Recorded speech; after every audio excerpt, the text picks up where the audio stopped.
King Charles faces mounting issues with Harry-Meghan problem ahead of his coronation. Greetings and a gracious welcome to the World of Royal Staffs channel. Hey guys, it seems like the monarchy has another pair of troublemakers on their hands, Prince Harry and his Hollywood wife, Meghan Markle. It's like déjà vu, only with a modern Meghan twist. Harry, the Duke of Sussex, has decided to set up a parallel court to Buckingham Palace in Montecito, California, just like his great-uncle, the Duke of Windsor, did in Paris after abdicating the English throne in 1936. But there's a big difference here. While Edward and his wife Wallis wanted to live out their lives as outcasts in the shadows, Harry and Meghan are refusing to go quietly into that good night. They're determined to make their mark, and they've got the big bucks from Netflix to help them do it. Their version of a parallel court is a global power play, a slap in the face to the UK and its allies, including the United States. And let's not forget that King Charles III is the head of state now, with Prince William set to take over in the future. Harry and Meghan's court is nothing less than a rival to the throne, and that's dangerous territory. You might think their antics are laughable, but we're in the midst of a Cold War with countries like China, Russia, North Korea, and Iran. The Duke and Duchess of Sussex need to wise up and remember that they're not just reading the room in Southern California, they're on the world stage now. It's no surprise that last December, they were crassly profiting off their Netflix series, airing all the dirty laundry about the firm. But when Harry released his autobiography, Spare, in January, it became clear that there's more at play here, and it's not good for national security. These two are like a train wreck waiting to happen, and the monarchy must be tearing their hair out trying to figure out how to handle them. The question is, will they ever learn to behave themselves? As the world reels from a bloody war in Ukraine, the self-proclaimed Hollywood royals, Harry and Meghan, remain determined to make a mockery of themselves on the global stage. With each passing day, the wayward prince and his wife become more and more like cartoon characters from a South Park episode, spewing out their so-called truths without any regard for the damage they're inflicting on the United Kingdom and the West as a whole. Meanwhile, King Charles' coronation at Westminster Abbey is only a month away, and tensions between his warring sons are at an all-time high. Beijing and Moscow are eagerly watching and waiting, knowing that if Harry continues his war against his own family unchecked, they will emerge victorious. Despite the historical and religious significance of the coronation ceremony, dating back to the first King of England in 973, Harry and Meghan refused to show any respect. Instead, they used the national event to further their own selfish interests and gain more media attention. Will they or won't they attend? That's the question on everyone's mind, as they continue to make the story about themselves rather than the new king. Meanwhile, in the real world outside their luxurious Montecito mansion, Harry and Meghan's actions are doing more harm than good. Whether they realize it or not, they are playing right into the hands of Chinese President Xi Jinping and Russian President Vladimir Putin. By associating themselves with a dubious characterization of the United Kingdom's leadership of the Commonwealth, they ignore the fact that it is China and Russia who are exploiting sub-Saharan Africa and spreading disinformation on a massive scale.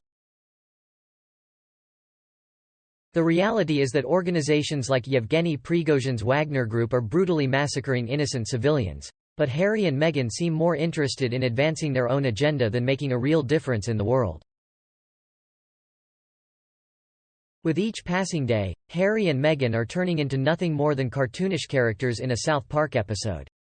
As Harry blabbers on about his truths, he fails to recognize the harm that he and his Hollywood princess are causing to the United Kingdom and the West. These two would-be monarchs are clearly out of touch with reality. While the world is embroiled in the bloody conflict in Ukraine, the impending coronation of King Charles at Westminster Abbey looms just 30 days away. But instead of respecting the solemnity and symbolism of this historic event, dating back to the first king of all England, Edgar, in 973, Harry and Meghan are using it as a chance to further their own clickbait media agenda. The self-proclaimed Hollywood monarchs are playing a childish game of will they or won't they attend, taking attention away from the true significance of the ceremony. Clearly, Harry's war against King Charles and Prince William will only end in Beijing and Moscow's victory if left unchecked. But instead of acknowledging their role in damaging the monarchy, Harry and Meghan continue to focus on their own self-promotion. They are a prime example of narcissism, putting their own interests above the greater good of their country and its people. And while they play their games in their cushy Montecito mansion, they remain ignorant to the real issues facing the world. Whether knowingly or not, they continue to play right into the hands of Chinese President Xi Jinping and Russian President Vladimir Putin. By associating themselves with Afua Hirsch's ludicrous characterization of the UK's leadership of the Commonwealth of Nations as Empire 2.0, they are ignoring the true economic exploitation and disinformation campaigns perpetrated by China and Russia in sub-Saharan Africa. The brutal massacres carried out by organizations such as Yevgeny Prigozhin's Wagner Group are being swept under the rug while Harry and Meghan chase after their own personal gain. They are unsophisticated. An intelligence service leaking all their secrets and engaging in influencing tactics would be all too easy. They are not just unsophisticated, they are dumb, arrogant, and ignorant. A fatal combination. Take, for example, the time when some Russian pranksters pretended to be Greta Thunberg and her father on a radio show, and Harry fell for it hook, line, and sinker. It's painful to watch someone so painfully stupid be taken in so easily. But Harry's ignorance isn't limited to falling for radio hoaxes. It extends to his views on China's presence in Africa. I remember a conversation I had with a taxi driver from Sierra Leone back in 2008. He left his country after an 11-year civil war that ended in 2002, and one of the main reasons was because of China's takeover of Africa.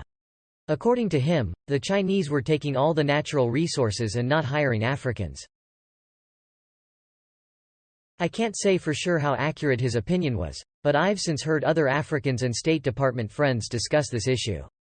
It's clear that China is making mining towns like we had in the US before unions, only non-African ones, and shutting Africans out of every aspect. And if that weren't bad enough, there are geopolitical issues at play as well.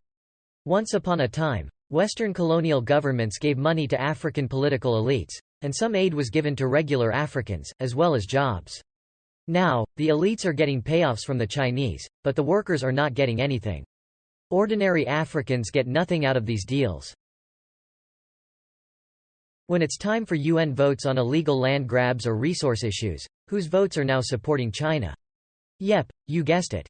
One day, all those former Commonwealth countries could be Chinese or Russian bloc votes, not Western European or US votes. These things matter, big time. And once China has them pinned down, they're not letting go, just like the West wasn't. I am not saying we were benevolent overlords, but we were and are a hell of a lot better than the Chinese and Russians. Trashing the Commonwealth and calling it colonialism 2.0 is beyond ignorant, it's extremely harmful. Harry and Meghan may think they're making a difference by speaking out against the Commonwealth, but in reality, they're only making things worse.